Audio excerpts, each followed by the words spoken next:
भाजपा ने विपक्ष में रहते आपातकाल पर कांग्रेस को जमकर घेरा था, लेकिन अब जब केंद्र की सत्ता पर भाजपा काबिज हो गई है, तब भी आपातकाल के मुद्दे पर कांग्रेस को घेरना नहीं भूली है।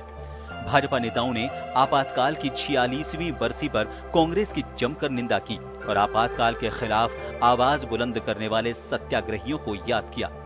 केंद्रीय गृह मंत्री अमित शाह ने एक के बाद एक ट्वीट कर कांग्रेस पर हमला बोला। साथ ही कहा कि 1975 में आज ही के दिन कांग्रेस ने सत्ता के स्वार्थ और अहंकार में देश पर आपातकाल थोपकर लोकतंत्र की हत्या की थी। तो पीएम मोदी ने भी कहा कि उन काले दिनों को भुलाया नहीं जा सकता। देश में जब इंदिरा गांधी प्रधानमंत्री थी, तब 25 जून 1975 से 21 मार्च 1977 तक आपातकाल लगाया गया था। 21 महीने की अवधि तक देश में आपातकाल रहा। हालांकि कुछ महीनों पहले राहुल गांधी ने भी आपातकाल को गलत माना था। एक संवाद में राहुल गांधी ने कहा था कि तब वो गलती थी, लेकिन तब जो हुआ और आज जो हो रहा है उसमें फर्क है। अपनी गलती मान लेना साहस का काम होता है। इस बीच कांग्रेस के कई नेता वर्तमान हालात की अघोषित आपातकाल के साथ तुलना भी करते हैं। साथ ही कुछ नेता तो यहाँ तक कहते हैं कि इंदिरा गांधी की ओर से लगाया गया आपातकाल तवे पर पड़ी पानी की बूंद की तरह क्षणिक था, लेकिन अब असली आपातकाल सबका इंतजार कर रहा है। आपातकाल को लेकर इन दिनों चर्चाएं वैसे भी आम हैं।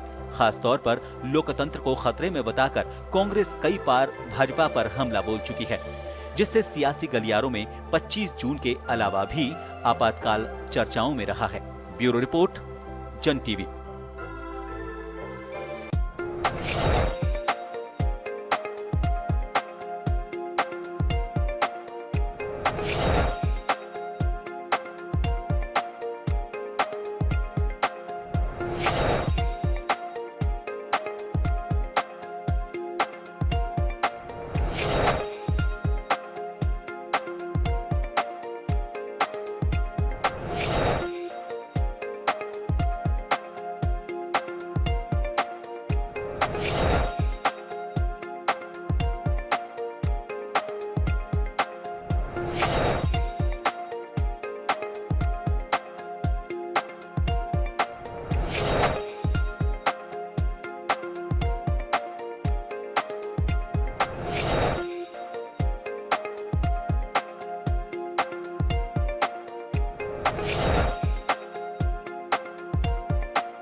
नमस्कार जंटी में स्वागत है आपका। मैं हूं योगेंद्र। आप देख रहे हैं खास खबर। खास खबर में हम बात करेंगे आपातकाल की 16वीं, ये कहीं वर्षगांठ, बरसी, जो भी कहना चाहें, लेकिन रार अभी तक भी कम नहीं हो रही है। आपातकाल जब 1975 में लगा, उसके बाद से अब तक स्थितियां चल रही हैं। आज ही देश के प्रधानमंत्री नरेंद्र मोदी ने कहा है कि उस काले अध्याय को भुलाया नहीं जा सकता, उस काले दिन को भुलाया नहीं जा सकता।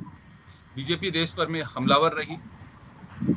सुरजेवाला जो कांग्रेस के स्पोक्स पर्सन है, उन्होंने साफ कहा है कि आपातकाल आज वर्तमान में जो स्थितियां हैं वो आपातकाल जैसी ही हैं और इसे खारिज नहीं किया जा सकता। खैर चलिए, आपातकाल अपने अपने नजरिए से है, क्या मायने हैं, आज जो स्थितियां हैं वर्तमान में और पहले की स्थितियां क्यों एक दूसरे पर डाले जा रहे हैं, इसको लेकर हम चर्चा करेंगे। हमारे साथ वरिष्ठ पत्रकार ओम सैनी साहब, जो ये भी कहूँ कि इमरजेंसी के प्रत्यक्षदर्शी, खुद भी एक आंदोलनकारी के नाते जेल में गए, और कांग्रेस से आरसी चौधरी साहब हैं हमारे साथ, भाजपा से अमित गोयल जी हैं। सभी का स्वागत है। मैं उनसे आपके पास आना चाहूंगा। आपातकाल की चर्चाएं निश्चित रूप से जैसे ही 25 जून आता है हर बार होती है। चैनल्स पे कोई आर्टिकल लिखता है और कुछ नहीं तो राजनीतिक दल ही याद दिला देते हैं कि हाँ आपातकाल की बरसी है। लेकिन कांग्रेस ये कहती है कि आज की जो स्थितियां हैं वो आपातकाल से भी बदतर हैं। क्या ये कहा जा सकता है कि एक दूसरे पे आपातकाल को एक ढाल बनाया जा रहा है? देखिए योगेश जी, दरअसल आपातकाल का हमें अनुभव नहीं था। हमारे आपातकाल को महसूस करने से पहले जब इमरजेंसी लगी 1979 में, तो उस वक्त पहली बार पता लगा कि अगर आपका जनाधिकार रद्द कर दिए जाते हैं तो उसके बाद में आपकी क्या स्थिति होती है। लेकिन अगर आज के वर्तमान को और उस वक्त देखें तो उसमें एक बहुत बड़ा फर्क है जिसकी चर्चा होनी चाहिए और जिस पे गौर करना चाहिए। एक तरीके से कहा जा सकता है कि उस वक्त उन हालात में भी आपके न्यायालय को सुरक्षित थे, आप अपने अधिकारों के लिए बाकायदा लड़ने के लिए स्वतंत्र थे, और कुछ ऐसा बना हुआ था कि जिसमें सारे इंस्टीट्यूशंस काम कर रहे थे। ये तय है कि हमें जिस तरीके से कार्टेल लगा सारा, तो उस वक्त तो हमें ये लगा कि इससे काला युग तो कभी आ नहीं सकता। लेकिन दरअसल जब आज की स्थितियों से हम देखते हैं तो बहुत सारी चीज़ें हैं जो बड़ा अलग अलग स्वरूप रखती है। देखिए, आपातकाल उस वक्त लगा था इसलिए कि साथ कॉन्स्टिट्यूशन में एक परिवर्तन किया जाए, समाजवाद वाला सिलसिला जोड़ा जाए, 20 सूत्री कार्यक्रम लागू किया जाए जो आम जनता के साथ में हो। लेकिन जो समझाइश के काम हो सकते थे वो काम जिस दबाव के साथ में, जिस परेशान करने वाले नागरिक अधिकारों का हनन करते हुए जो हुए, वो अपने आप में संकट वाली बात है। एक बार रोकना चाहूंगा, किसी के यहाँ से साउंड प्रॉब्लम आ रही है, आवाज आ रही है, तो अगर किसी के यहाँ पे कुछ चल रहा है तो उसको बंद कर दीजिए, क्योंकि आवाज बहुत डिस्टर्ब हो रही है। जी ओम जी कंटिन्यू। जी, तो मैं ये कह रहा था कि उस वक्त कुछ हुआ था, वो एक अच्छे मकसद के साथ में सारी बातें थी, लेकिन उनको जिस तरीके से लागू करने का प्रयास हुआ वो अपने आप में काला अध्याय के रूप में सामने, जिस तरीके से मैंने देखा कि संजय गांधी का जो स्वरूप था, जिस तरीके से नसबंदी का सिलसिला हुआ, सफाई का सिलसिला हुआ, सब दबाव के साथ में, और उसके बाद में जो साइकोपेंसी का एक बड़ी फौज इकट्ठी हुई थी कांग्रेस के अंदर, और उन लोगों ने जिस तरीके से अपने नारे और स्वर जो दिए, इंदिरा इज इंडिया, इंदिरा और इंडिया इज इंदिरा, इस तरह की जो बातें कही, वो बहुत लंबी बात है। उस बात का नतीजा ये हुआ कि आज हम उसे बिल्कुल काले स्वरूप में देखते हैं। लेकिन मैं देखता हूँ उसमें आज में बड़ा फर्क ये है कि वो एक ऐसा आंदोलन था जिसमें डेमोक्रेसी सुरक्षित रही, है ना। इलेक्शन हुआ और इंदिरा गांधी पराजित हुई और कांग्रेस का नाम लेवा नहीं रहा। इसका मतलब कि लोग किस कदर महसूस करते थे। लेकिन आज जब 2014 के अंदर एक आंदोलन के साथ में, एक बहुसंख्यक समाज को स्थापित करने के साथ में भारतीय जनता पार्टी या जनता दल या एनडीए जिस तरीके से उभरा है वो, और उसके साथ साथ जो इंस्टीट्यूशंस के अंदर जो सारी जो निष्पक्षताएं थी उन पे आलोचना का जो स्वर बना है, वो एक फर्क है, वो लगता है, वो आज भी महसूस होता है। आप देखिए जितने भी संघ के या केंद्र के जो विवाद हो रहे हैं, न्यायपालिका के साथ में जिस तरह की बातें सामने आ रही हैं, इंस्टीट्यूशंस का जिस तरीके से इस्तेमाल हो रहा है, वैसा इस्तेमाल नहीं हुआ। पुलिस ने उस तरीके से नहीं किया, ईडी ने नहीं किया, ऑफेंसेस को पकड़ा, ये सब कुछ हुआ। ये बड़ी लंबी बातें हैं। और सिलसिलेवार कहने के लिए ये समय बहुत कम है, क्योंकि जब तक आप उसको उस वक्त को जिए नहीं, क्योंकि मैं रहा हूँ 19 महीने जेल में और मुझे पता है कि उसके बावजूद हमने अपनी पिटीशन लगाई कि हमें क्यों बंद किया गया। हमारे को जवाब मिला या ना मिला, लेकिन उसको एक्सेप्ट किया गया। और जिस तरीके से 6 महीने के सारी तकलीफों के बाद में हमें हमारे अधिकारों को सुरक्षित रखने की चेष्टा की गई जेल के अंदर, हमें मान सम्मान भी मिला गया। लेकिन साथ साथ में जो आज हम देख रहे हैं और जिस तरह का बाहर और अंदर चारों तरफ जो देख रहे हैं, वो अपने आप में बड़ा खतरनाक है और उसको कहने की जरूरत नहीं है। जिस तरीके से एक खास किस्म का जो समाज है, बहुसंख्यक समाज, वो जैसे ही एकजुट हुआ है, वो ये नहीं था भारत का स्वरूप। भारत का स्वरूप वो था उस वक्त 1975 में बरकरार रहा वो स्वरूप। उसमें सारे संप्रदाय, चाहे हिंदू हो, मुसलमान हो, सिख हो, ईसाई हो, उन सबको उसी तरीके से प्रताड़ित किया गया जिस तरीके से आज कहीं अलग तरीके से होता है। तो ये एक फर्क है जिसको आप ये नहीं कर सकते। और वो सारी चीजें एक बेहतर समाज बनाने के लिए यहाँ जो हुआ वो जीएसटी के लिए, यहाँ हुआ नोटबंदी के लिए, 15 लाख रुपया देने के लिए और पता नहीं क्या क्या बातें जो कही गई, वो गरीबी हटाओ का परिणाम था। गरीबी हटाओ का जो नारा देकर के मिसेस गांधी शासन में आई थी और वो जब नहीं कर पाई और जब आंदोलन हुए तो उनको दबाने का जो सिलसिला चला, वो एक आपातकाल था। लेकिन आज जो कुछ कह करके आए वो नहीं हुआ, तो भी इनके पास में संसद में और विधानसभाओं में जनबल है, सत्ता बल है। तो ये एक बड़े आश्चर्य की बात है। इस आश्चर्य को जानने की आवश्यकता है कि उस वक्त जो हुआ था उसमें मिसेस गांधी टोटली अपदस्त हो गई थी और नष्ट हो गई थी, कांग्रेस का नाम लेवा नहीं रहा था। लेकिन आज जो कुछ हो रहा है वो सारी तकलीफों के बावजूद उभर कैसे रहा है, ये जांचने का विषय है। और मैं वापस आ रहा हूं आपके पास में, आरसी चौधरी जी के पास जाना चाहूंगा। चौधरी साहब, बीजेपी का साफ कहना है कि 25 जून 1975 एक काला अध्याय रहा देश के लिए और उसे भुलाया नहीं जा सकता। प्रधानमंत्री से लेकर के नीचे के स्तर तक तमाम लोग इसका जिक्र करते हैं और खासकर 25 जून जैसे ही आता है तो जनसंघ के वक्त आज की जो भारतीय जनता पार्टी है और लोग इसका जिक्र जरूर करते हैं। लेकिन कांग्रेस ये कहती है कि वर्तमान में स्थितियां इमरजेंसी से भी खराब है। ऐसा क्यों लगता है कांग्रेस को? क्या किसी के अधिकार फ्रीज किए हुए हैं, किसी को जेल में डाला हुआ है, क्यों कहा जा रहा है? उसकी तुलना आज की स्थिति से क्यों किया जा रहा है? अनम्यूट करिए सर, म्यूट है आपका, सिस्टम म्यूट है। आरसी चौधरी जी म्यूट है, सिस्टम म्यूट है, सिस्टम म्यूट है आपका, अनम्यूट करिए, अनम्यूट करिए। योगेंद्र जी, मैं जन टीवी के चैनल का समय बर्बाद नहीं करना चाहता, सीधी मुद्दे पे चर्चा करना चाहता हूँ। आज से 46 साल पहले जिस 25 जून 1975 की बात भारतीय जनता पार्टी और जनसंघ के नेता जो बात कर रहे हैं, और बहुत सी बातें जो वरिष्ठ पत्रकार हैं, हमारे मार्गदर्शक हैं ओम सैनी जी ने कही, लेकिन मैं उनकी भी बात पुनरावृत्ति नहीं करूंगा।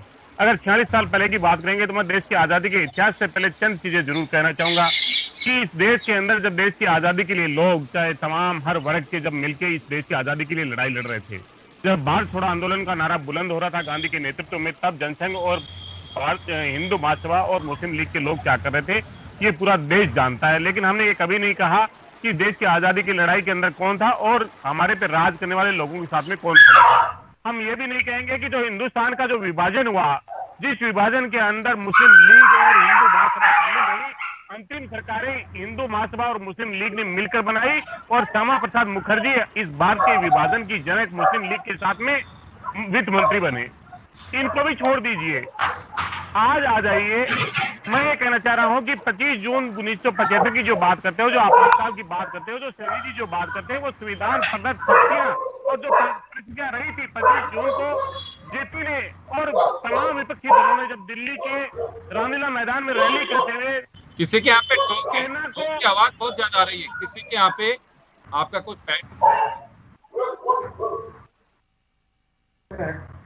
आवाज जा रही है, तो जहाँ पे भी डॉग है उसको प्लीज एक बार कहिए कि थोड़ा आउट में ले जाएं या फिर उसको बांध के रखें जी। तो योगेंद्र जी, मैं कहना चाहूंगा कि 25 जून को जब विपक्षी दल और तमाम शक्तियां ललकार रही थी, सैनिकों को ललकार रही थी कि हथियार हाथ में ले लीजिए, सरकार का कहना बंद कर दीजिए, विद्यार्थियों को कह रहे थे, पुलिस को कह रहे थे, आप जो पड़ोसी मुल्क जिस प्रकार से पाकिस्तान बना, जिसमें सेना ने बार बार चुनी सरकारों को अपदस्थ किया, ऐसी अपील करने वाले लोग, जो जिसमें सत्तारूढ़ जो मुस्लिम लीग थी उसके साथ में सरकार बनाने वाले लोग हमारी सेना से ये अपील कर रहे थे उस समय भी संविधान के आर्टिकल 352 से लेकर 360 के तहत इस देश में राष्ट्रपति ने घोषणा की कि आपातकाल है केंद्र की सरकार की अनुशंसा पे। आज मैं कहना चाहूंगा कि वो तो एक टाइम था जिसके बाद में मार्च 1977 में वो आपातकाल खत्म हो गया था। उसके बाद में वो आपातकाल जो खत्म हुआ वो कांग्रेस पार्टी और इंदिरा गांधी ने किया और देश के अंदर लोकतंत्र के अंदर चुनाव हुए। उस चुनाव के अंदर तमाम जो विपक्षी दल थे उनकी सरकार बनी, लेकिन 2.5 साल के अंदर भी वो सरकार एक विसर्जित हो गई, खंडित हो गई। और 1980 के अंदर इंदिरा गांधी के नेतृत्व में जनता ने उन्हें चुना और बहुमत देकर चुना। उस देश की जनता ने उसी दिन बता दिया था कि ये लोकतंत्र के रक्षक थे, हत्यारे नहीं थे। इस देश के अंदर जहां पे सेना जहां पे लोकतंत्र को कुचलती है उसको कुचलने से बचाया था, ये इस देश ने प्रूव किया था। और उसके बाद में कांग्रेस पार्टी जीतती रही, इंदिरा गांधी जीती है। इसलिए ये जो बात कर रहे हैं सवाल ये नहीं है। आरसी चौधरी जी, मैं ये जानना चाह रहा हूँ कि आप लोग लगातार कह रहे हैं कि उस वक्त का आपातकाल आज वर्तमान सुरजेवाला जी आरोप लगा रहे हैं, राहुल गांधी आरोप लगा रहे हैं, आपके तमाम नेता आरोप लगा रहे हैं। क्या आपको ऐसा लग रहा है कि आज देश आपातकाल की स्थिति में क्यों कहना और उसको प्रूव करना बड़ा अंतर हो? क्यों लग रहा है ऐसा कांग्रेस?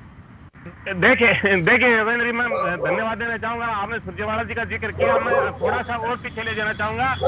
18 जून 2015 को भारतीय जनता पार्टी के वरिष्ठ नेता लालकृष्ण आडवाणी जी ने कहा था कि वो एक घोषित आपातकाल था, तय समय में था, लेकिन वर्तमान के अंदर इस देश के अंदर संवैधानिक शक्तियां हैं, न्याय प्रदत्त कानून है, उसके बावजूद भी ऐसी ताकतें हैं, ऐसी प्रवृत्तियां, उससे भी ज्यादा भयंकर प्रवृत्तियां आज इस लोकतंत्र के अंदर काबिज हो गई हैं जो अघोषित आपातकाल लगाए हैं। ये किसने कहा? भारतीय जनता पार्टी के वरिष्ठ नेता लालकृष्ण आडवाणी ने। कब कहा? 2015 के अंदर उन्होंने कहा कि ये जो आपातकाल है वो अघोषित है और अलिखित है। ये किसने कहा? भारतीय जनता पार्टी के नेता ने कहा। कांग्रेस का जो आधार है आडवाणी जी का बयान है।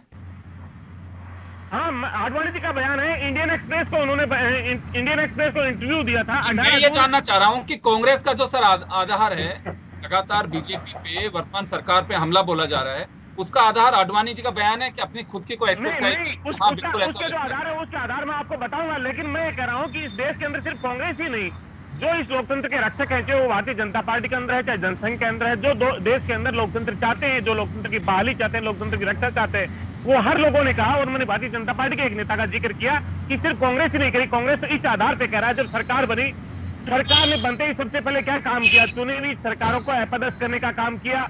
जो जहां से 78 जहां पे एक स्वतंत्र विचार होता है, उन यूनिवर्सिटीज पे हमला किया गया। हैदराबाद यूनिवर्सिटी के अंदर रोहित वेमुला को आत्महत्या करने के लिए मजबूर किया। जेएनयू के अंदर जिस प्रकार से जो दिल्ली पुलिस के कमिश्नर थे DS बस्सी ने कहा था कि हमारे पास पूर्ण सबूत है, आज तक उनके ऊपर चालान पेश नहीं कर पाई, वो दिल्ली पुलिस उन पे हमला कर रही थी। इसके साथ साथ में अम्बेडकर और पेरियार स्टडी सर्किल पे हो रहा था। अगर आप जानते हैं, फैशन डिजाइनिंग FTII इंस्टीट्यूट पे हमला हो रहा था। ये लगातार हमले हो रहे थे। आज समय ये है कि ये हमला कोई एक साथ में नहीं हुआ, ये अघोषित है, असमय से है। तो चलिए मैं जवाब दिलवा रहा हूँ। हाँ, जवाब दिलवाता हूँ। आरसी चौधरी जी, मैं वापस आऊंगा आपके पास में, मैं जवाब दिलवाता हूँ एक बार अमित गोयल जी से। जी अमित जी, उस वक्त घोषित आपातकाल था, आज अघोषित आपातकाल है, ये कांग्रेस का कहना है। अमित जी, आपका म्यूट क्या हुआ है? सिस्टम म्यूट है, अनम्यूट करिए।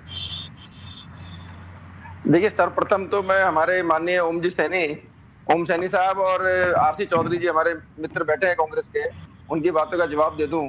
सैनी साहब की बात सुन के तो मुझे ऐसा लगा कि पता नहीं ये आपातकाल में जेल गए थे कि नहीं गए थे। मतलब ये तो था कि गए थे, लेकिन इनकी बातचीत से ऐसा लगा कि वाकई में गए थे कि नहीं गए थे। मतलब ये जस्टिफाई करने का प्रयास कर रहे हैं कि देश के अंदर कुछ कानूनों को लागू करने के लिए आपातकाल लाया गया। इन्होंने ये कहा कुछ सुधार करने के लिए आपातकाल लागू किया गया। मैं समझता हूँ सिरे से खारिज करने वाला विषय है। पूरे देश को पता है कि इंदिरा गांधी जी को सिर्फ सत्ता में बने रहना था। इलाहाबाद हाई कोर्ट ने उनके चुनाव को 1971 में जो राजाराम जी के खिलाफ लड़के उन्होंने जीता, उसको पूरी तरह से अवैधानिक साबित कर दिया था। इंदिरा गांधी जी को प्रधानमंत्री से इस्तीफा देने के लिए कहा गया था और 6 साल तक उनके चुनाव लड़ने पर रोक लगा दी गई थी। ये आप शांति से सुनिए आरती चौधरी साहब। चौधरी साहब प्लीज मैं अपनी बात रख लूं, मैंने बीच में नहीं बोला, आपने कुछ भी बोला। मेरे मित्र आरती चौधरी जी, चौधरी साहब मेरी बात सुनिए, मेरी बात सुनिए। आप अनावश्यक रूप से डिबेट का समय खराब करने का प्रयास कर रहे हैं। अरे इंदिरा गांधी जी जो इतिहास में लिखा है उस पर मुझे बोलने दीजिए, मैं जब गलत बोलूंगा तो आप सुधारिएगा। मैंने आपकी बात को शांति सुना है। अमित जी अपन टू द पॉइंट आए तमाम। नहीं मैं टू द पॉइंट, देखिए योगेंद्र जी मेरी बात सुनिए, योगेंद्र जी मेरी बात सुनिए, मेरी बात नहीं मेरी बात सुनिए। जब मैंने किसी व्यक्ति को बीच में नहीं टोका, इन्होंने कुछ भी बोला मैंने नहीं टोका, मुझे अपनी बात पहले पूरी करने दीजिए। अमित जी नहीं आप तो गलत ही बोलते हो, आप सच तो आपने बोला ही नहीं, ना तो आपने बोला ना ओम जी सैनी ने बोला। आपने जो एक देश के लोकतंत्र को काल कोठरी में डाल दिया उसको भी जस्टिफाई करने का प्रयास कर रहे हैं, और मैं बोल रहा हूं तो आप बोलने नहीं दे रहे।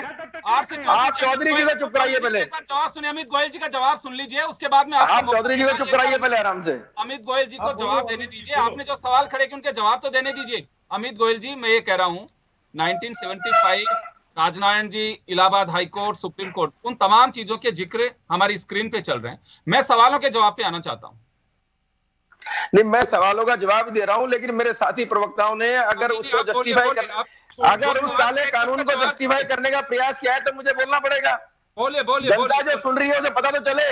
मैं कह रहा हूं जब एक परिवार जो लोकतंत्र में भी राष्ट्र चलाना चाहता है, एक ऐसा परिवार जिसके परिवार का कोई ना कोई व्यक्ति 45 साल तक देश के प्रधानमंत्री पद पर रहा और 32 साल तक कांग्रेस के राष्ट्रीय अध्यक्ष के रूप में भी रहा, ऐसा भी हुआ समय जब वो व्यक्ति देश का प्रधानमंत्री भी रहा और कांग्रेस का राष्ट्रीय अध्यक्ष भी रहा। तो जो लोकतंत्र में राजशाही चलाने वाली माननीय इंदिरा गांधी जी थी, इलाहाबाद हाई कोर्ट के फैसले के बाद उनको लगा कि मुझे इस सीट से जाना पड़ेगा और 6 साल के लिए मैं अयोग्य घोषित हो जाऊंगी, तो उन्होंने पूरी तरह से संविधान जो भारत को चलाने के लिए संविधान निर्माताओं ने, भीमराव अम्बेडकर साहब ने एक संविधान लिखा था, उस संविधान के मूल भावना को नष्ट कर दिया। आप ये देखिए आपातकाल लगाने के बाद ओम जी सैनी साहब बोल रहे हैं कुछ कानून लागू किए गए, सुधार लागू किए गए। भाई आप कुछ सुधार घोड़ा बन रहे थे क्या? जो आप लोगों को आपके परिवार के बिना ठोक बजा के आराम से जेल में डाल दिया गया, आपके परिवार को सूचना तक नहीं दी गई, क्या वो सही किया था? ये जो योगेंद्र जी आज हमारे साथ बैठ के डिबेट कर रहे हैं और अगर ये बात कर रहे हैं कि कांग्रेस अघोषित आपातकाल की बात कर रही है, तो क्या उस आपातकाल के अंदर योगेंद्र जी प्रश्न पूछ सकते थे? देश के अंदर सभी तरह की मीडिया पर रोक लगा दी गई थी। आप ये देखिए, आप कह रहे हैं परिवार नियोजन किया गया, अरे कुंवारों की नसबंदी कर दी आप लोगों ने टारगेट पूरा करने के लिए, आप उसे करेंगे।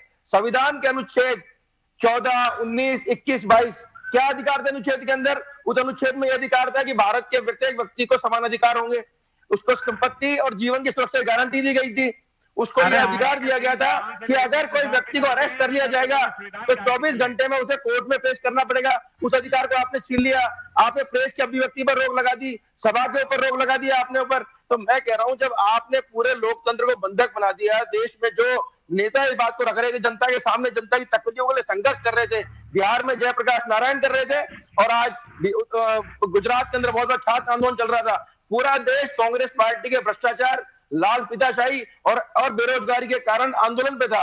और इंदिरा गांधी जी नहीं चाहती थी, क्योंकि उनका लोकतंत्र में भी राजशाही थी उनके परिवार की, कि मैं इस प्रधानमंत्री पद से इस्तीफा दूं। आपके पास ऑप्शन था ना इंदिरा गांधी जी के पास, क्या कांग्रेस में दूसरा कोई नेता नहीं था जिसे प्रधानमंत्री बना देते? सिर्फ अपने आप को सत्ता बनाए रखने के लिए। और सुप्रीम कोर्ट ने कहा कि आप प्रधानमंत्री रह सकती हैं, लेकिन आप सांसद के रूप में अपना वक्त अधिकार का प्रयोग नहीं कर पाएंगी। तो कुल मिला के 24 जून को जयप्रकाश नारायण की जो सभा थी, उन्होंने ये कहा कि इस सरकार को और इस प्रधानमंत्री को न्यायालय ने पूरी तरह से इनके चुनाव अवैधानिक कर दिया गया है, ऐसे लोगों का सहयोग नहीं करना चाहिए। तो वो बहाना करके आपने लोकतंत्र को बंधक बना दिया। अमित जी तमाम चीजें हम चला रहे हैं, स्क्रीन पे चला रहे हैं, जो आप कह रहे हैं ये तमाम चीजें स्क्रीन पे चल रही हैं, हम उसी पे डिबेट कर रहे हैं। मैं वापस आ रहा हूँ, ओम सैनी साहब कुछ कह रहे हैं अभी। मैं ये कह रहा हूँ कि हमें इतने साल हो गए इस पे आपातकाल पे चर्चा करते हुए, हमें ये समझने की जरूरत है आज की वक्त में जो बात कर रहे हैं कि उस वक्त जो आपातकाल लगा था उसका क्या प्रभाव था, उसके कारण क्या थे, और आज जो आरोप आपने ओम सैनी साहब उसके कारण आपने बता दिया कि समाज में सुधार करना था। नहीं, ये कौन सा समाज में सुधार करना था? उसके लिए कम से कम आपने कहा समाज में सुधार करना था, घंटा चाहिए। आप अपने आप को जेल में भेजने को जस्टिफाई कर रहे हैं। कोई व्यक्ति कोर्ट में जमानत के लिए अपनी आवेदन नहीं दे सकता, उसके परिवार को सूचना नहीं दी गई कि वो कौन से जेल में बंद है, और आप बातें कर रहे हैं देश के अंदर लोकतंत्र की बात आप कर रहे हैं। जिस पार्टी में न तो जिस पार्टी में लोकतंत्र है और न जिस सरकार में लोकतंत्र था, वो लोकतंत्र की बातें कर रहे हैं। सारी बातें वो मत छोड़ दीजिए, मैं कहता हूँ नहीं, छोड़ने को तैयार हूं मैं।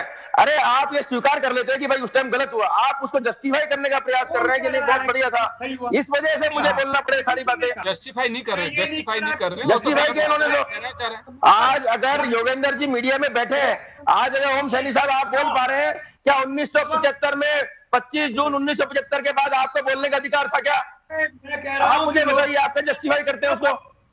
आपने एक बार भी ये बोला कि 1971 में हाईकोर्ट के निर्णय के बाद में इंदिरा गांधी अयोग्य घोषित कर दिया गया, इसलिए उन्होंने आपातकाल लगाई शब्द अपनी बात कह दी, आपने जस्टिफाई करने का प्रयास किया।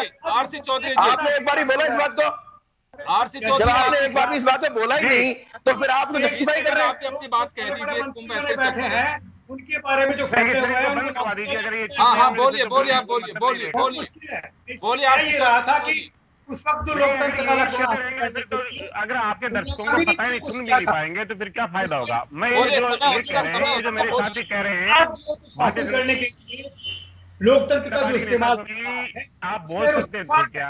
आज सुप्रीम कोर्ट को ये कहना पड़ा है कि रवि दिशा ने एएसएमसी की आवाज को दिशा दी। ये किसने कहा? देश की सुप्रीम कोर्ट ने कहा। इस आजाद भारत के अंदर पहली बार सुप्रीम कोर्ट के 4 जज, माननीय आरसी चौधरी साहब, जो इंदिरा गांधी जी ने कानून पास किया था उसमें सुप्रीम कोर्ट को देश के प्रधानमंत्री, राष्ट्रपति, लोकसभा अध्यक्ष का किसी भी तरह से कोई भी उनकी जांच नहीं की जा सकती थी। उनके द्वारा जो भी कुछ किया गया है वो संविधान की समीक्षा से, कोर्ट की समीक्षा से बाहर कर दिया गया था। आपको पता है इस बात का? आज क्या देश के प्रधानमंत्री की तरफ से, संसद की तरफ से कुछ भी किया जाए उसकी समीक्षा करने का अधिकार सुप्रीम कोर्ट पर, कोर्ट को है। सॉरी, टाइम समय में रोकना चाहूंगा आप लोगों को। खैर चलिए, अपने अपने नजर। हाँ, मैं मारते रहेंगे तो उसके बाद फैसला कहाँ होगा? नहीं, मैं कह रहा हूँ आप ये बताइए, उस समय पर सुप्रीम कोर्ट के पावर को सीज कर दिया गया था कि किसी भी प्रधानमंत्री, राष्ट्रपति, लोकसभा अध्यक्ष के किसी भी मामले में जांच नहीं हो सकती है, उनके निर्णय पर विवेचना नहीं हो सकती है। ये आपातकाल के ऊपर विवेचना करने के अधिकार से वंचित कर दिया गया था सुप्रीम कोर्ट को। अमित जी, समय की बात का ध्यान, समय का ध्यान रखते हुए मैं रोकना चाहूंगा तमाम अतिथियों को। बहुत लंबा विषय है, इसमें लंबी बहस हो सकती है, लेकिन समय का ध्यान रखना होगा हमें। तो कुल मिलाकर के बीजेपी हर 25 मार्च को आपातकाल को लेकर के जिक्र करती है, लेकिन कांग्रेस हमलावर है कि वर्तमान में स्थितियां वैसी ही हैं। खैर चले जो भी है, लेकिन फिलहाल एक दूसरे को कह सकते हैं आपातकाल का आपके सामने कहे जा सकते। अरे भैया चौधरी साहब, उससे बदतर स्थिति होती है, बोल नहीं पाते आप बोल नहीं पाते आप लोग। आज ये अगर ये इंदिरा गांधी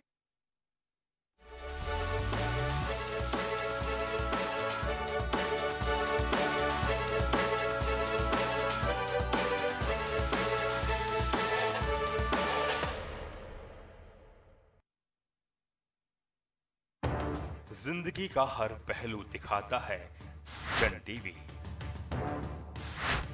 शख्सियतों से होती है मुलाकात, बहती है सुरों की गंगा राग और ताल के साथ। मन को पावन करता तीरथ, भुलाता सारा अभिमान।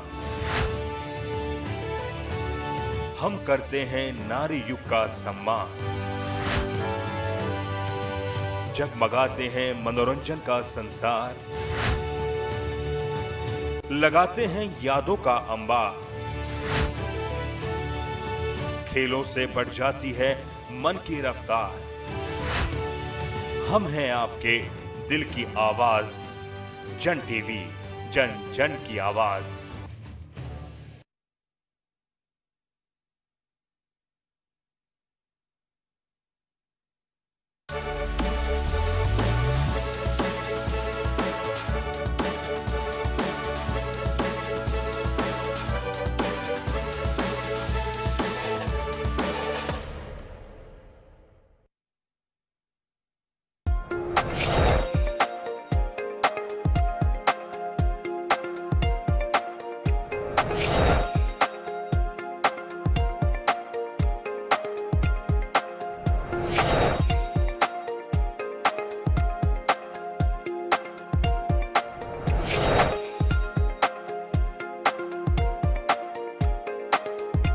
भाजपा ने विपक्ष में रहते आपातकाल पर कांग्रेस को जमकर घेरा था, लेकिन अब जब केंद्र की सत्ता पर भाजपा काबिज हो गई है, तब भी आपातकाल के मुद्दे पर कांग्रेस को घेरना नहीं भूली है। भाजपा नेताओं ने आपातकाल की 46वीं बरसी पर कांग्रेस की जमकर निंदा की और आपातकाल के खिलाफ आवाज बुलंद करने वाले सत्याग्रहियों को याद किया। केंद्रीय गृह मंत्री अमित शाह ने एक के बाद एक ट्वीट कर कांग्रेस पर हमला बोला। साथ ही कहा कि 1975 में आज ही के दिन कांग्रेस ने सत्ता के स्वार्थ और अहंकार में देश पर आपातकाल थोपकर लोकतंत्र की हत्या की थी। तो पीएम मोदी ने भी कहा कि उन काले दिनों को भुलाया नहीं जा सकता। देश में जब इंदिरा गांधी प्रधानमंत्री थी, तब 25 जून 1975 से 21 मार्च 1977 तक आपातकाल लगाया गया था। 21 महीने की अवधि तक देश में आपातकाल रहा। हालांकि कुछ महीनों पहले राहुल गांधी ने भी आपातकाल को गलत माना था। एक संवाद में राहुल गांधी ने कहा था कि तब वो गलती थी, लेकिन तब जो हुआ और आज जो हो रहा है उसमें फर्क है। अपनी गलती मान लेना साहस का काम होता है। इस बीच कांग्रेस के कई नेता वर्तमान हालात की अघोषित आपातकाल के साथ तुलना भी करते हैं। साथ ही कुछ नेता तो यहाँ तक कहते हैं कि इंदिरा गांधी की ओर से लगाया गया आपातकाल तवे पर पड़ी पानी की बूंद की तरह क्षणिक था, लेकिन अब असली आपातकाल सबका इंतजार कर रहा है। आपातकाल को लेकर इन दिनों चर्चाएं वैसे भी आम हैं। खासतौर पर लोकतंत्र को खतरे में बताकर कांग्रेस कई बार भाजपा पर हमला बोल चुकी है, जिससे सियासी गलियारों में 25 जून के अलावा भी आपातकाल चर्चाओं में रहा है। ब्यूरो रिपोर्ट, जन टीवी।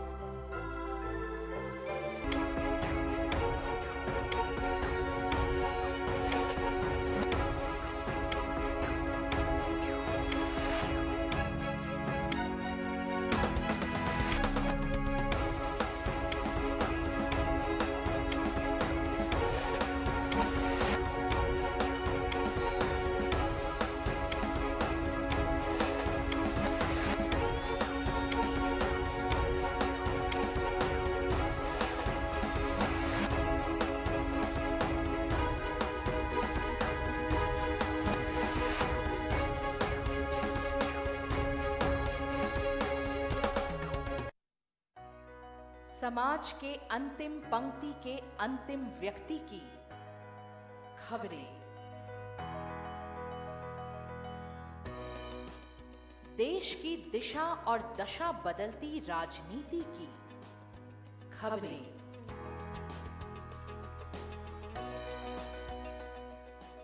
धोखा, विश्वासघात और अपराध की खबरें,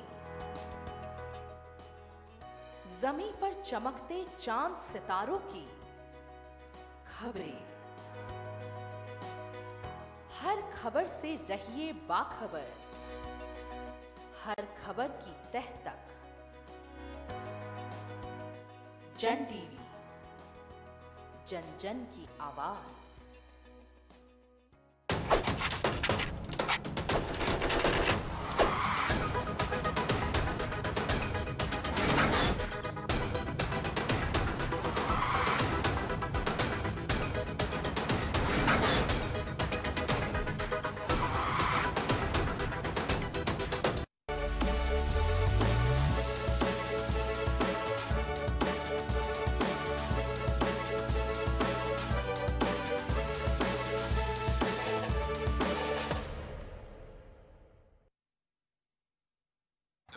में लगा, उसके बाद से अब तक स्थितियां चल रही हैं। आज ही देश के प्रधानमंत्री नरेंद्र मोदी ने कहा है कि उस काले अध्याय को भुलाया नहीं जा सकता, उस काले दिन को भुलाया नहीं जा सकता।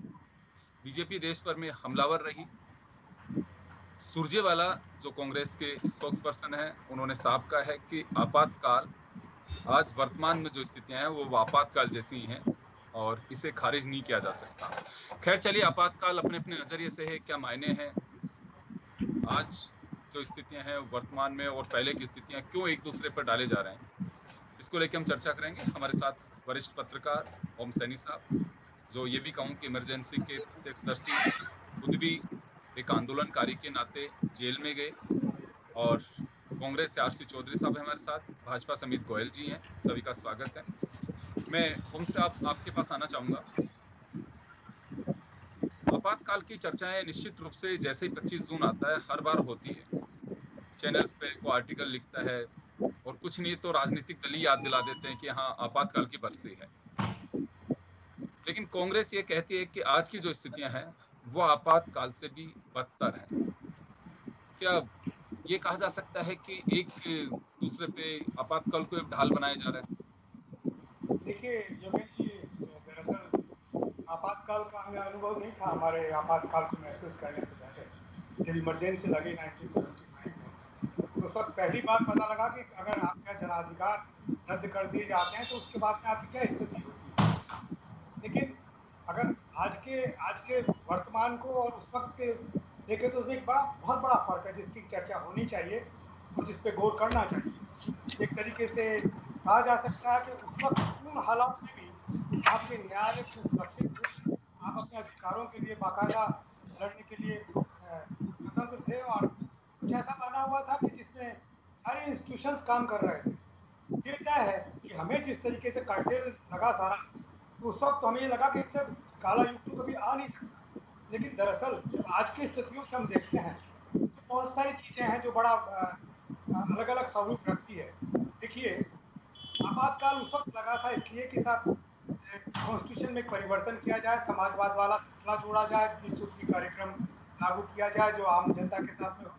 लेकिन जो समझाइश के काम हो सकते थे वो काम जिस दबाव के साथ में, जिस परेशान करने वाले नागरिक अधिकारों का हनन करते हुए जो हुए, वो अपने आप में संकट वाली बात है। एक बार रोकना चाहूंगा, किसी के यहाँ से साउंड प्रॉब्लम आ रही है, आवाज आ रही है, तो अगर किसी के यहाँ पे फोन चल रहा है तो उसको बंद कर दीजिए क्योंकि आवाज बहुत डिस्टर्ब हो रही है। जी ओम जी कंटिन्यू। जी, तो मैं ये कह रहा था कि उस वक्त कुछ हुआ था, वो एक अच्छे मकसद के साथ में सारी बातें थी, लेकिन उनको जिस तरीके से लागू करने का प्रयास हुआ वो अपने आप में काला अध्याय के रूप में सामने, जिस तरीके से मैंने देखा कि संजय गांधी का जो स्वरूप था, जिस तरीके से नसबंदी का सिलसिला हुआ, सफाई का सिलसिला हुआ, सब दबाव के साथ में, और उसमें उसके बाद में जो साइकोपेंसी का एक बड़ी फौज इकट्ठी हुई थी कांग्रेस के अंदर, और उन लोगों ने जिस तरीके से अपने नारे और स्वर जो दिए, इंदिरा इज इंडिया, इंदिरा और इंडिया इज इंदिरा, इस तरह की जो बातें कही, वो बहुत लंबी बात है। उस बात का नतीजा ये हुआ कि आज हम उसे बिल्कुल काले स्वरूप में देखते हैं, लेकिन मैं देखता हूँ उसमें आज में बड़ा फर्क ये है कि वो एक ऐसा आंदोलन था जिसमें डेमोक्रेसी सुरक्षित रही, है ना। इलेक्शन हुआ और इंदिरा गांधी पराजित हुई और कांग्रेस का नाम लेवा नहीं रहा, इसका मतलब कि लोग किस कदर महसूस करते थे। लेकिन आज जब 2014 के अंदर एक आंदोलन के साथ में, एक बहुसंख्यक समाज को स्थापित करने के साथ में भारतीय जनता पार्टी या जनता दल या एनडीए जिस तरीके से उभरा है वो, और उसके साथ साथ जो इंस्टीट्यूशंस के अंदर जो सारी जो निष्पक्षताएं थी उन पे आलोचना का जो स्वर बना है, वो एक फर्क है, वो लगता है, वो आज भी महसूस होता है। आप देखिए जितने भी संघ के या केंद्र के जो विवाद हो रहे हैं, न्यायपालिका के साथ में जिस तरह की बातें सामने आ रही हैं, इंस्टीट्यूशंस का जिस तरीके से इस्तेमाल हो रहा है, वैसा इस्तेमाल नहीं हुआ। पुलिस ने उस तरीके से नहीं किया, ईडी ने नहीं किया, ऑफेंसेस को पकड़ा, ये सब कुछ हुआ। ये बड़ी लंबी बातें हैं और सिलसिलेवार कहने के लिए ये समय बहुत कम है, क्योंकि जब तक आप उसको उस वक्त को जिए नहीं, क्योंकि मैं रहा हूँ 19 महीने जेल में और मुझे पता है कि उसके बावजूद हमने अपनी पिटीशन लगाई कि हमें क्यों बंद किया गया। हमारे को जवाब मिला या ना मिला, लेकिन उसका एक्सेप्ट किया गया। और जिस तरीके से 6 महीने के सारी तकलीफों के बाद में हमें हमारे अधिकारों को सुरक्षित रखने की चेष्टा की गई जेल के अंदर, हमें मान सम्मान भी मिला गया। लेकिन साथ साथ में जो आज हम देख रहे हैं और जिस तरह का बाहर और अंदर चारों तरफ जो देख रहे हैं, वो अपने आप में बड़ा खतरनाक है और उसको कहने की जरूरत नहीं है। जिस तरीके से एक खास किस्म का जो समाज है, बहुसंख्यक समाज, वो जैसे एकजुट हुआ है, वो ये नहीं था भारत का स्वरूप। भारत का स्वरूप वो था उस वक्त 1975 में बरकरार रहा वो स्वरूप। उसमें सारे संप्रदाय, चाहे हिंदू हो, मुसलमान हो, सिख हो, ईसाई हो, उन सबको उसी तरीके से प्रताड़ित किया गया जिस तरीके से आज कहीं अलग तरीके से होता है। तो ये एक फर्क है जिसको आप ये नहीं कर सकते। और वो सारी चीजें एक बेहतर समाज बनाने के लिए यहाँ जो हुआ वो जीएसटी के लिए, यहाँ हुआ नोटबंदी के लिए, 15 लाख रुपया देने के लिए और पता नहीं क्या क्या बातें जो कही गई, वो गरीबी हटाओ का परिणाम था। गरीबी हटाओ को जो नारा देकर के मिसेस गांधी शासन में आई थी और वो जब नहीं कर पाई और जब आंदोलन हुए तो उनको दबाने का जो सिलसिला चला वो एक आपातकाल था। लेकिन आज जो कुछ कह करके आए वो नहीं हुआ, तो भी इनके पास में संसद में और विधानसभाओं में जनबल है, सत्ता बल है। तो ये एक बड़े आश्चर्य की बात है। इस आश्चर्य को जानने की आवश्यकता है कि उस वक्त जो हुआ था उसमें मिसेस गांधी टोटली अपदस्त हो गई थी और नष्ट हो गई थी, कांग्रेस का नाम लेवा नहीं रहा था। लेकिन आज जो कुछ हो रहा है वो सारी तकलीफों के बावजूद उभर कैसे रहा है, ये जांचने का विषय है। और मैं वापस आ रहा हूं आपके पास में, आरसी चौधरी जी के पास जाना चाहूंगा। चौधरी साहब, बीजेपी का साफ कहना है कि 25 जून 1975 एक काला अध्याय रहा देश के लिए और उसे भुलाया नहीं जा सकता। प्रधानमंत्री से लेकर के नीचे के स्तर तक तमाम लोग इसका जिक्र करते हैं और खासकर 25 जून जैसे ही आता है तो जनसंघ के वक्त आज की जो भारतीय जनता पार्टी है और लोग इसका जिक्र जरूर करते हैं। लेकिन कांग्रेस ये कहती है कि वर्तमान में स्थितियां इमरजेंसी से भी खराब है। ऐसा क्यों लगता है कांग्रेस को? क्या किसी के अधिकार फ्रीज किए हुए हैं, किसी को जेल में डाला हुआ है, क्यों कहा जा रहा है? उसकी तुलना आज की स्थिति से क्यों किया जा रहा है?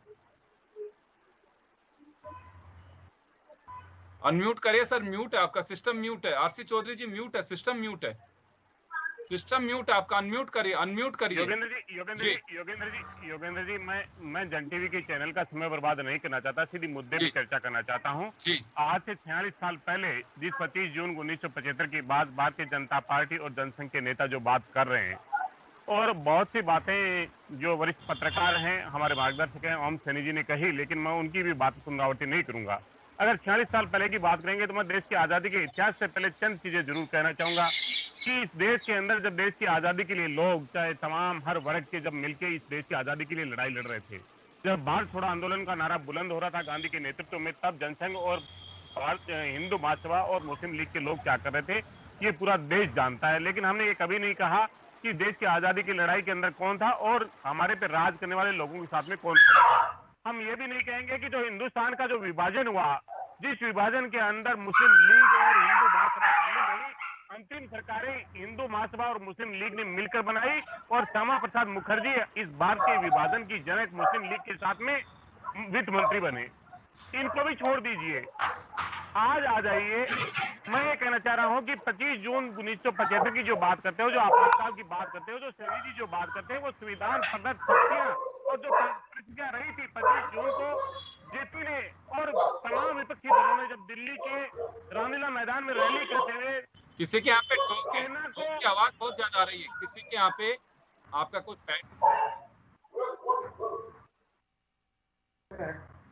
आवाज जा रही है, तो जहाँ पे भी डॉग है उसको प्लीज एक बार कहिए कि थोड़ा आउट में ले जाएं या फिर उसको बांध के रखें। जी तो योगेंद्र जी मैं कहना चाहूंगा कि 25 जून को जब विपक्षी दल और तमाम शक्तियां ललकार रही थी सेना को, सैनिकों को ललकार रही थी कि हथियार हाथ में ले लीजिए, सरकार का कहना बंद कर दीजिए, विद्यार्थियों को कह रहे थे, पुलिस को कह रहे थे, आप जो पड़ोसी मुल्क जिस प्रकार से पाकिस्तान बना, जिसमें सेना ने बार बार चुनी सरकारों को अपदस्थ किया, ऐसी अपील करने वाले लोग, जो जिसमें सत्तारूढ़ जो मुस्लिम लीग थी उसके साथ में सरकार बनाने वाले लोग हमारी सेना से ये अपील कर रहे थे, उस समय भी संविधान शक्तियां, संविधान के आर्टिकल 352 से लेकर 360 के तहत इस देश में राष्ट्रपति ने घोषणा की कि आपातकाल है, केंद्र की सरकार की अनुशंसा। आज मैं कहना चाहूंगा कि वो तो एक टाइम था जिसके बाद में मार्च 1977 में वो आपातकाल खत्म हो गया था। उसके बाद वो आपातकाल जो खत्म हुआ वो कांग्रेस पार्टी और इंदिरा गांधी ने किया और देश के अंदर लोकतंत्र के अंदर चुनाव हुए। उस चुनाव के अंदर तमाम जो विपक्षी दल थे उनकी सरकार बनी, लेकिन 2.5 साल के अंदर भी वो सरकारें विसर्जित हो गई, खंडित हो गई। और 1980 के अंदर इंदिरा गांधी के नेतृत्व में जनता ने उन्हें चुना और बहुमत देके चुना। उस देश की जनता ने उसी दिन बता दिया था कि ये लोकतंत्र के रक्षक थे, हत्यारे नहीं थे।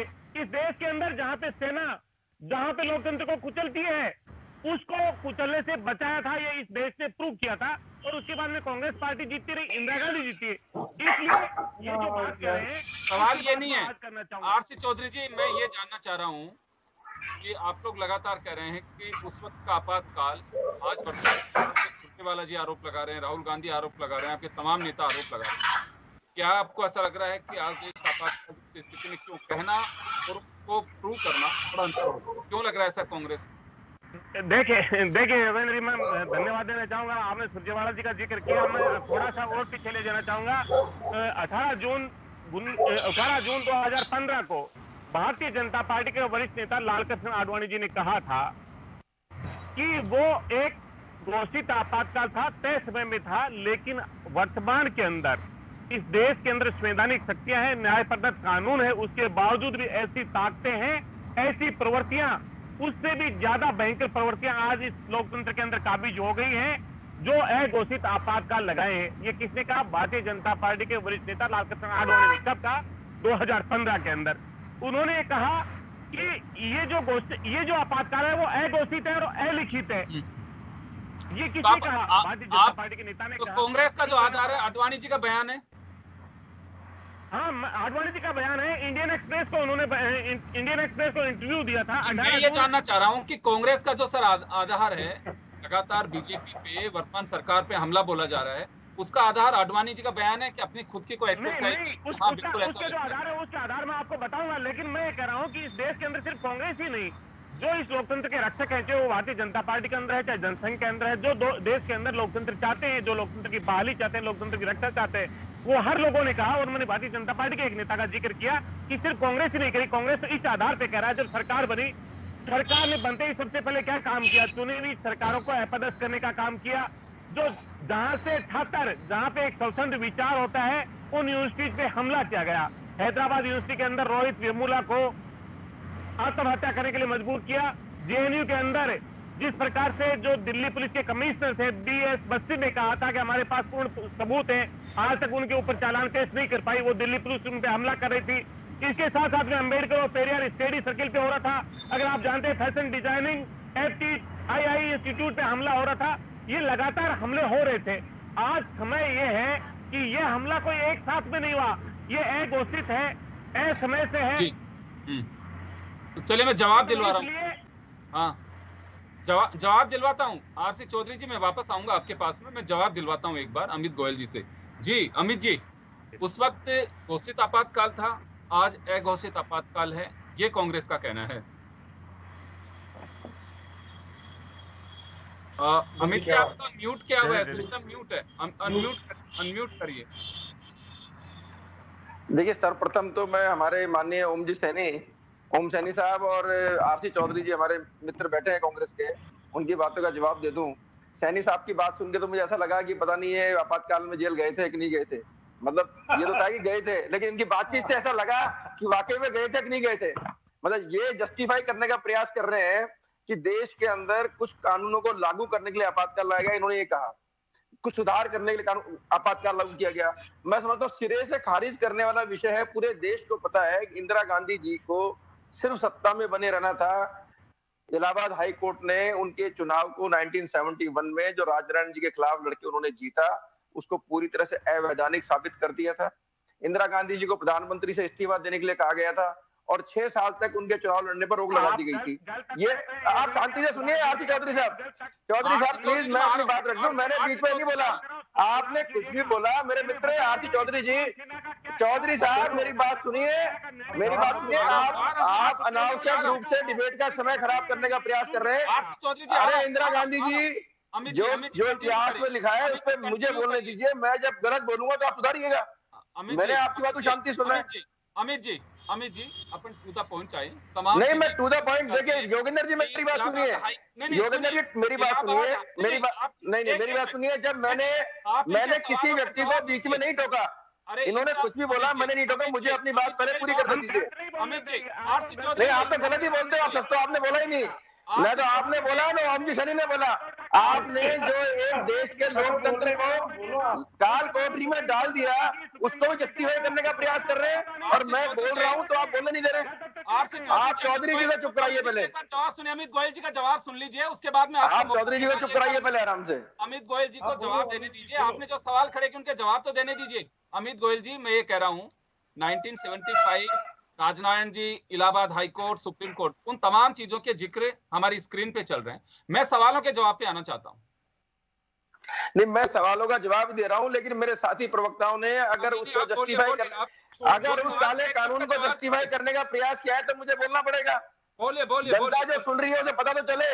मैं कह रहा हूं जब एक परिवार जो लोकतंत्र में भी राजशाही चलाना चाहता है, एक ऐसा परिवार जिसके परिवार का कोई ना कोई व्यक्ति 45 साल तक देश के प्रधानमंत्री पद पर रहा और 32 साल तक कांग्रेस के राष्ट्रीय अध्यक्ष के रूप में भी रहा, ऐसा भी हुआ समय जब वो व्यक्ति देश का प्रधानमंत्री भी रहा और कांग्रेस का राष्ट्रीय अध्यक्ष भी रहा। तो जो लोकतंत्र में राजशाही चलाने वाली माननीय इंदिरा गांधी जी थी, इलाहाबाद हाई कोर्ट के फैसले के बाद उनको लगा कि मुझे इस सीट से जाना पड़ेगा और 6 साल के लिए मैं अयोग्य घोषित हो जाऊंगी। तो उन्होंने पूरी तरह से संविधान जो भारत को चलाने के लिए संविधान निर्माताओं ने, भीमराव अम्बेडकर साहब ने एक संविधान लिखा था, उस संविधान के मूल भावना को नष्ट कर दिया। आप ये देखिए, आपातकाल लगाने के बाद ओम जी सैनी साहब बोल रहे हैं कुछ कानून लागू किए गए, सुधार लागू किए गए। भाई आप कुछ सुधार घोड़ा बन रहे थे क्या? जो आप लोगों को आपके परिवार के बिना ठोक बजा के आराम से जेल में डाल दिया गया, आपके परिवार को सूचना तक नहीं दी गई, क्या वो सही किया था? ये जो योगेंद्र जी आज हमारे साथ बैठ के डिबेट कर रहे हैं और अगर ये बात कर रहे हैं कि कांग्रेस अघोषित आपातकाल की बात कर रही है, तो क्या उस आपातकाल के अंदर योगेंद्र जी प्रश्न पूछ सकते थे? देश के अंदर सभी तरह की मीडिया पर रोक लगा दी गई थी। आप ये देखिए, आप कह रहे हैं परिवार नियोजन किया गया, अरे कुंवारों की नसबंदी कर दी आप लोगों ने टारगेट पूरा करने के लिए, आप उसे करेंगे। संविधान के अनुच्छेद 14, 19, 21, 22 क्या अधिकार थे अनुच्छेद के अंदर? उस अनुच्छेद में यह अधिकार था कि भारत के प्रत्येक व्यक्ति को समान अधिकार होंगे, उसको संपत्ति और जीवन की सुरक्षा की गारंटी दी गई थी, उसको यह अधिकार दिया गया था कि अगर कोई व्यक्ति को अरेस्ट कर लिया जाएगा तो 24 घंटे में उसे कोर्ट में पेश करना पड़ेगा। उस अधिकार को आपने छीन लिया, आपने प्रेस की अभिव्यक्ति पर रोक लगा दी, सभा के ऊपर रोक लगा दिया आपने ऊपर। तो मैं कह रहा हूं, जब आपने पूरे लोकतंत्र को बंधक बना दिया, देश में जो नेता इस बात को रख रहे थे, जनता के सामने जनता की तकलीफों के लिए संघर्ष कर रहे थे, बिहार में जयप्रकाश नारायण कर रहे थे और आज गुजरात के अंदर बहुत बड़ा छात्र आंदोलन चल रहा था। पूरा देश कांग्रेस पार्टी के भ्रष्टाचार, लाल फीताशाही और बेरोजगारी के कारण आंदोलन पे था और इंदिरा गांधी जी नहीं चाहती थी, क्योंकि उनका लोकतंत्र में भी राजशाही थी उनके परिवार की, कि मैं इस प्रधानमंत्री पद से इस्तीफा दूं। आपके पास ऑप्शन था ना इंदिरा गांधी जी के पास, क्या कांग्रेस में दूसरा कोई नेता नहीं था जिसे प्रधानमंत्री बना देते? सिर्फ अपने आप को सत्ता बनाए रखने के लिए। और सुप्रीम कोर्ट ने कहा कि आप प्रधानमंत्री रह सकती हैं, लेकिन आप सांसद के रूप में अपना वक्त अधिकार का प्रयोग नहीं कर पाएंगी। तो कुल मिला के 24 जून को जयप्रकाश नारायण की जो सभा थी, उन्होंने ये कहा कि इस सरकार को और इस प्रधानमंत्री को न्यायालय ने पूरी तरह से इनके चुनाव अवैधानिक कर दिया गया है, ऐसे लोगों का सहयोग नहीं करना चाहिए। तो वो बहाना करके आपने लोकतंत्र को बंधक बना दिया। अमित जी, तमाम चीजें हम चला रहे हैं, स्क्रीन पे चला रहे हैं, जो आप कह रहे हैं ये तमाम चीजें स्क्रीन पे चल रही हैं, हम उसी पे डिबेट कर रहे हैं। मैं वापस आ रहा हूँ, ओम सैनी साहब कुछ कह रहे हैं अभी। मैं ये कह रहा हूँ, ये हमें कितने साल हो गए इस पे आपातकाल पे चर्चा करते हुए, हमें ये समझने की जरूरत है आज की वक्त में जो बात कर रहे हैं कि उस वक्त जो आपातकाल लगा था उसका क्या प्रभाव था, उसके कारण क्या थे, और आज जो आरोप आपने ओम सैनी साहब उसके कारण आपने बता दिया कि समाज में सुधार करना था। नहीं, ये कौन सा समाज में सुधार करना था? उसके लिए कम से कम आपने कहा समाज में सुधार करना था। घंटा चाहिए। आप अपने आप को जेल में भेजने को जस्टिफाई कर रहे हैं। कोई व्यक्ति कोर्ट में जमानत के लिए अपनी आवेदन नहीं दे सकता, उसके परिवार को सूचना नहीं दी गई कि वो कौन से जेल में बंद है, और आप बातें कर रहे हैं देश के अंदर लोकतंत्र की बात आप कर रहे हैं। जिस पार्टी में जिस पार्टी में लोकतंत्र है और न जिस सरकार में लोकतंत्र था, वो लोकतंत्र की बातें कर रहे हैं। सारी बातें वो मत छोड़ दीजिए, मैं कहता हूं नहीं छोड़ने को तैयार हूं मैं। अरे आप ये स्वीकार कर लेते हैं कि भाई उस टाइम गलत हुआ, आप उसको जस्टिफाई करने का प्रयास कर रहे हैं कि नहीं बहुत बढ़िया था, इस वजह से मुझे बोलना पड़े सारी बातें। जस्टिफाई नहीं कर रहे, जस्टिफाई किया इन्होंने। तो आज अगर योगेंद्र जी मीडिया में बैठे हैं, आज अगर ओम सैनी साहब आप बोल पा रहे हैं, क्या 1975 में 25 जून 1975 के बाद आपको बोलने का अधिकार था क्या? आप मुझे बताइए, आप क्या जस्टिफाई करते हैं उसको? आपने एक बार भी ये बोला कि 1971 में हाईकोर्ट के निर्णय के बाद में इंदिरा गांधी अयोग्य घोषित कर दिया गया, इसलिए उन्होंने आपातकाल लगाई शब्द अपनी बात कह दी, आपने जस्टिफाई करने का प्रयास किया। आरसी चौधरी आपने एक बार ही बोला इस बात को, जब आपने एक बार भी इस बात को बोला ही नहीं, तो फिर आप जस्टिफाई कर रहे हैं। अपनी बात कह दीजिए, तुम वैसे बैठे हैं उनके बारे में जो फैसले हुए हैं। हाँ बोलिए आप ये रहा था कि उस वक्त जो लोकतंत्र का लक्ष्य, अगर आपके दर्शकों को पता नहीं सुन भी नहीं पाएंगे तो फिर क्या फायदा होगा? मैं ये जो मेरे साथी कह रहे हैं हासिल करने के लिए लोकतंत्र का जो इस्तेमाल आप बोल सकते थे क्या? आज सुप्रीम कोर्ट को ये कहना पड़ा है कि रवि डिसा ने एएसएमसी की आवाज को दिशा दी। ये किसने कहा? देश के सुप्रीम कोर्ट ने कहा। इस आजाद भारत के अंदर पहली बार सुप्रीम कोर्ट के 4 जज, माननीय आरसी चौधरी साहब, जो इंदिरा गांधी जी ने कानून पास किया था उसमें सुप्रीम कोर्ट को देश के प्रधानमंत्री, राष्ट्रपति, लोकसभा अध्यक्ष का किसी भी तरह से कोई भी उनकी जांच नहीं की जा सकती थी। उनके द्वारा जो भी कुछ किया गया है वो संविधान की समीक्षा से, कोर्ट की समीक्षा से बाहर कर दिया गया था। आपको पता है इस बात का? आज का देश के प्रधानमंत्री की तरफ से, संसद की तरफ से कुछ भी किया जाए उसकी समीक्षा करने का अधिकार सुप्रीम कोर्ट को है। सॉरी, समय में रोकना चाहूंगा आप लोगों को। खैर चलिए, अपने हाँ, मैं मारते रहेंगे तो उसके बाद फैसला कहाँ होगा? नहीं, मैं कह रहा हूँ आप ये बताइए, उस समय पर सुप्रीम कोर्ट के पावर को सीज कर दिया गया था कि किसी भी प्रधानमंत्री, राष्ट्रपति, लोकसभा अध्यक्ष के किसी भी मामले में जांच नहीं